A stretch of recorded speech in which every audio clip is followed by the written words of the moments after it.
예, 최고의 전문가들과 함께 우리의 시장에 대한 궁금증을 알아보는 시간, 또 전략을 세우는 시간입니다. 오늘은 스페셜리스트 박승찬 용인대 중국학과 교수와 함께 하겠습니다. 교수님 어서 오십시오. 반갑습니다. 트럼프 얘기를 안 할 수 없는 계속 그런 상황인데요. 일단 멕시코, 캐나다뿐만 아니라 중국에 대해서는 중국이 오해하시는 게 이번에 10% 관세 매기는 게 아니라 기존에 있습니다. 그죠? 한 25% 되는 데다가 10% 올리고 10으로 다시 10% 올리겠다는 거잖아요. 맞습니다. 중국도 조심스럽긴 하지만 무슨 이 보복 카드를 꺼내 드는 것 같습니다. 미중 간 관세 전쟁 현지선 어떻습니까? 일단 열흘 정도 유예를 두기는 했는데요. 네. 바로 발표는 했죠. 그러니까 지금 중국이 수입을 많이 하고 있는 미국산 농수산물, 네. 대두, 돼지고기, 닭고기 이래서 한 10% 15% 이렇게 나눠서 하고요. 미국 방산기업도 지금 블랙리스트 올리겠다라고 지금 이야기를 하고 있죠. 그래서 바로 지금 대응을 하면서 지금 중국 입장에서는 이런 부분들이 이제 시작이다. 항상 동일 원칙에 따라서 진행을 하는 걸 하고 있기 때문에 이제 여기에 대해서 지금 미국 입장에서는 3월 4일 날 맞춰서 딱 시작했잖아요. 그러니까 네. 중국 잔칫날인데 지금 양해. 그래서 그 부분에서 강한 지건 메시지를 이야기하고 있죠. 외교부나 상무부 측면에서도 지금 계속 강조를 하고 있는 부분들, 우리는 맞대응으로 가겠다라는 입장. 근데 아까 열흘 정도의 시간을 줬다라는 이야기는 그래도 어느 정도의 조금은 미국과의 여러 가지 이런 이야기를 좀 더 하고 물밑 협상의 이야기를 여지는 남겨뒀다. 그렇죠. 이렇게 이야기를 할 수 있을 것 같습니다. 네. 다들 그런 거죠. 트럼프에게 사실은 맞대응 카드로 캐나다도 그렇고 멕시코도 그렇지만 꺼내들긴 하지만 뒤로서는 이제 협상을 하고 싶은 거죠. 네. 네. 트럼프가 또 원래 그런 스타일이라는 걸 알기 때문에 그런 거고요. 미국이 지금 계속 멕시코, 캐나다, 중국에 대해서 얘기하고 있는 것 가운데 하나가 이제 펜타닐 문제입니다. 네. 그게 이제 마약 성분의 어떤 걸로 알려져 있고 미국에서도 심각하고 알려지고 있는데요. 멕시코, 캐나다는 조치를 하겠다고 했는데도 그런데 중국은 이 문제에 대해서는 사실은 언급이 없는 것 같습니까? 이제 국구 관련이 없다 이런 태도인가요? 아니죠. 이번에 3월 4일자로 지금 트럼프 대통령의 이야기가 지금 펜타닐 부분에서 중국이 적극적이지 않다. 그래서 10%를 더 때리겠다라고 한 건데 네. 중국 이제 외교부 입장에서는 우리는 지금 마약이나 이런 부분에서 규제를 엄격하게 하고 있고 또 최근에 이런 부분에서 많은 부분들의 지금 불법적인 밀수나 이런 부분에서 단속을 했다. 이렇게 지금 이야기를 하고 있죠. 그래서 이거는 미국 측의 억측이다. 이런 식으로 이야기를 하고 있는 부분들이고 사실 이 펜타닐 문제가 사실 이 미국 내 국내 문제고 이걸 또 예견됐던 상황이었기 때문에 중국은 아마 이 지금 10%의 부과에 대해서 예상을 했던 것 같고 사실 제가 앞에서 좀 설명을 좀 더 부과를 말씀드리면 이 농수산물 부분에 있어서는 사실 트럼프 대통령도 알고 있었던 이야기거든요. 그러니까 서로가 패를 다 읽고 있다는 이야기입니다. 근데 이게 사실 중국 측의 생각은 이걸 됐을 경우 미국 중간 선거에 영향을 미칠 것이다. 왜냐하면 농산물이 결국 트럼프 지지층과 연관이 되기 때문에. 그런데 지금 데이터를 조금 들여다보면 사실 중국에 수출되는 미국 대두 농산물이 줄어들고 있지만 이 중국의 이 바이어들이 어떤 식으로 하냐면 이 아세안을 통해서 수입을 하고 있다는 거죠. 네. 그러니까 중국 수출은 줄어들고 있지만 여전히 미국산 대두내는 것들은 다른 지역의 수출은 늘어나고 있다는 거죠. 그러니까 트럼프 입장에서 지금 중국이 이런 보복하는 부분에서 얘기했던 거였어. 이것쯤이야. 지금 이렇게 생각을 하고 있는 것 같습니다. 그래서 지금 일어나고 있는 미중 간 무역 전쟁은 정말 이제 시작이다. 그러니까 본 게임은 시작도 안 했다라고 보는 게 맞으실 것 같습니다. 근데 주 타켓은 중국인데요. 미국 입장에서도 맞습니다. 중국이 이전에도 말씀하신 것처럼 수출 지역이 이제 꽤 다변화가 돼 있고 삼국을 통한 우회 수출이나 관세를 올리게 되면 관세에 올린 것만큼 가격을 인하서 대응하면 그 파장이 크진 않을 것이라는 이야기도 있어요. 일정 부분 맞는 얘기인가요? 그렇죠. 예. 지금 우리가 지금 이야기했을 때 지금 미중 간의 부분에서 관세를 했을 때 여러 가지 중국의 대응 시나리오가 있거든요. 네. 위안화 지금 부분의 절하 부분이라든지 국채 매도 여러 가지 있는데 사실 가격 인하를 통한 관세 인사 이런 부분들이 있는데 사실 이게 매우 제한적이다. 저는 이게 보고 있습니다. 그러니까 수출 가격 인하를 통해 관세 인사 상세를 한다는 부분에서는 중국 입장에서는 결국은 이걸 지고 가겠다는 측면이기 때문에 네. 이 대응 부분에서는 아무래도 미국이 불리한 입장에 놓여 있는 건 맞다. 예.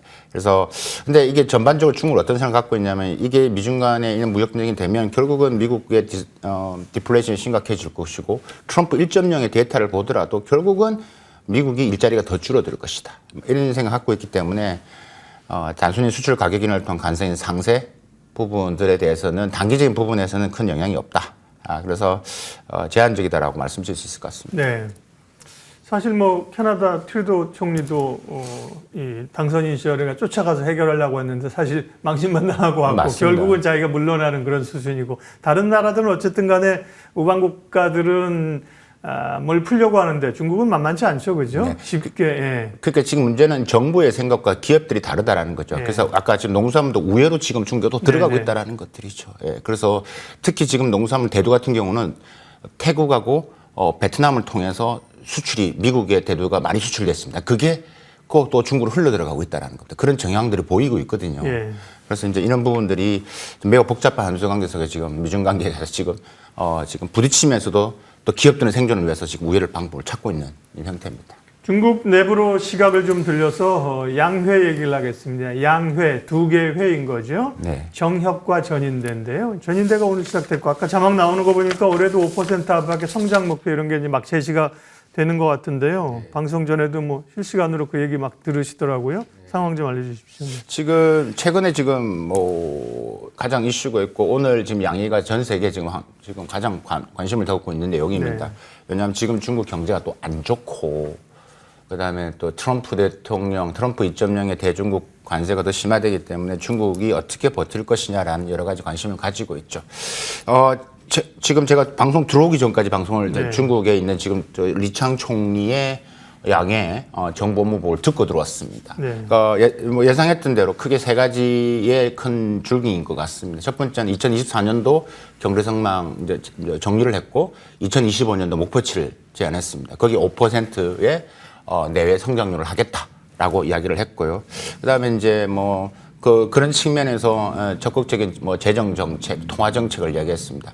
경기 부양책에 대한 부분에서도 제가 볼 때는 100% 풀지는 않은 것 같아요. 그래서 이거는 트럼프의 제재에 따라서 총알은 다 만들어놨는데 조금씩 풀겠다는 이야기입니다.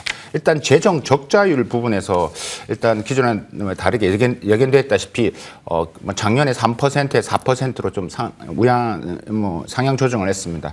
사실 4%라는 게 지금 전체 우리 금액으로 했을 때 약 한 1,100조 원에 해당되는 정도거든요. 하고 1%포인트 재정적을 높인다는 것은 경기 부양 효과가 저희 돈으로 한 계산을 해보면 한 280조 정도 됩니다. 그러니까 이 정도 부분을 했고요. 또 이제 관심 있게 봐야 될 게 바로 이제 과학기술 예산이 엄청 늘어났다. 전년 대비 10% 늘었다라는 거고 국방비 예산 미국이 지금 관심을 가지고 있는 국방비가 얼마나 늘어날 것이냐. 근데 그 부분에서도 이번에 예상했던 대로 이렇게 발표가 되고 1시간 정도 발표를 했고 미국을 타겟팅을 하진 않았지만 모든 내용의 방향성은 아마도 이제 미국에 있는 것 같다라고 말씀드릴 수 있을 것 같습니다. 네. 아까 첫 번째 회고, 두 번째가 전망, 그다음에 세 번째가 이제 10가지의 민생 경제 부분을 이야기를 했는데 거기에 이제 여러 가지 일자리 창출, 전반적 이야기가 나왔던 것 같습니다. 네. 우리 입장에서 보면 이제 중국의 부양책이나 뭐 이구한신 이런 데 관심이 있잖아요. 네. 부양책 관련해서 이제 나올 수 있는 카드나 사실 작년에도 몇 차례 부양책이 있었는데 그 효과가 사실은 얼마나 있었는가는 좀 의구심도 들기도 합니다. 향후 나올 수 있는 부양책은요. 그러니까 지금 제가 부양책을 이제 말씀드렸을 때 일단은 중국 정부가 돈보따리를 만들어 놨다. 그래서 제가 올해 지금 예측하고 있는 중국의 이제 특별 국채 규모를 봤을 때 한 4조 5천억, 그러니까 우리 한 900조 원 정도. 그다음에 한 초장기 특별 국채로 한 400조 정도. 그래서 이게 이제 그 상황에 따라서 아마 풀게 될 것 같고, 그러니까 통화정책 간단히 말씀드렸지만 기준금리도 계속 인하해야 되는 방향성. 이미 작년 12월 달에 저희가 중앙경제공작회 할 때 방송을 했던 적이 있었는데 그때 이미 올해 방향성은 정해졌습니다. 그래서 힘들기 때문에 돈을 더 푸는 것은 맞다. 푸는 규모는 이번에 총리가 이야기했지만 전체적인 방향, 그러니까 금액은 매우 좀 불명확하게 얘기를 했지만 앞으로 더 나올 것으로 보여진다라고 말씀드릴 수 있을 것 같고요. AI 첨단 산업, 반도체 부분에서의 금액이 더 좀 확대가 될 것 같고요. 이제 이 부분에서 이제 우리가 조금 기회적인 요소나 이런 것들, 뭐 투자적 관점에서는 또 전반적인 부분에서 뭐 하시는 부분에서는 이런 부분에서 아마도 조금 관전 포인트가 되지 않을까라는 생각이 듭니다. 네. 딥시크의 그 파장들이 영향력이 뭐 글로벌하게 전 세계적으로 영향이 있는데 중국 입장에서는 사실은 뭔가 하나 쾌재를 터트린 거죠. 딥시크의 영향력이.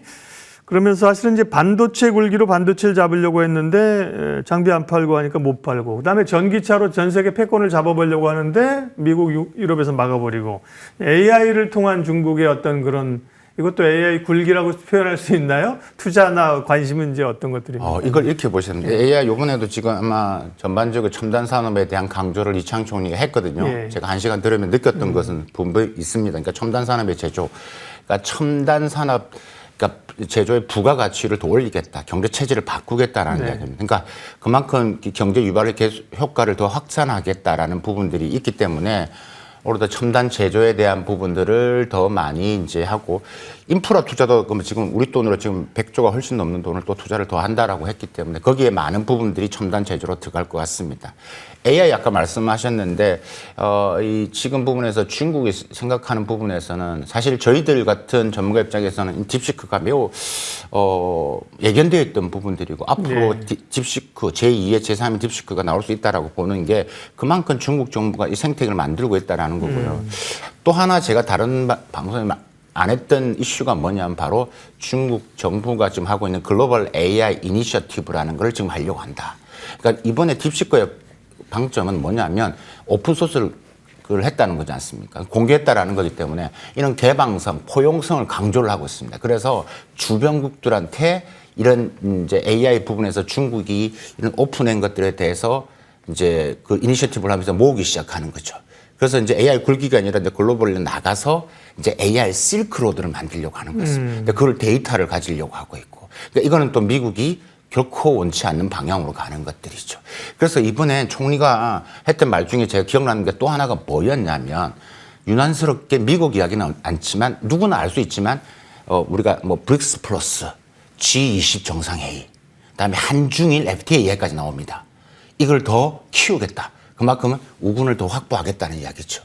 그러니까 그 속내에는 글로벌 AI 이니셔티브라는 게 또 그 기조에 깔려 있다라고 말씀드릴 수 있을 것 같습니다. 네. 그런 중국의 소위 뭐 자기들 입장에서의 세계 전략, 세계화, 이제 AI나 최근에 뭐 로봇 쪽도 보면 휴머노이드, 그 다음에 빅데이터가 워낙 많기 때문에요. 그런 뭐 어떤 인식 기술이라든지 자율주행이라든지 꽤 사실은 성과가 나고 있습니다. 이게 미국과 견주었을 때 이 기술 경쟁 측면에서 기술의 어떤 이 자리라든지 위치라든지 이런 건 어느 수준입니까? 이게 사실 제가 아까 왜 그러면 이게 만들어진 딥시크가 신기하지 않고 언젠간 터질 이슈라는 것을 알 수 있었던 게 뭐냐면 우리가 일반적으로 AI를 이야기할 때 결국은 양적 지표를 가지고 일단은 판단할 수밖에 없습니다. 그러면 AI, 생성형 AI 관련된 PCT, 우리가 말한 특허가 압도적으로 중국이 미국보다 앞서 있고요.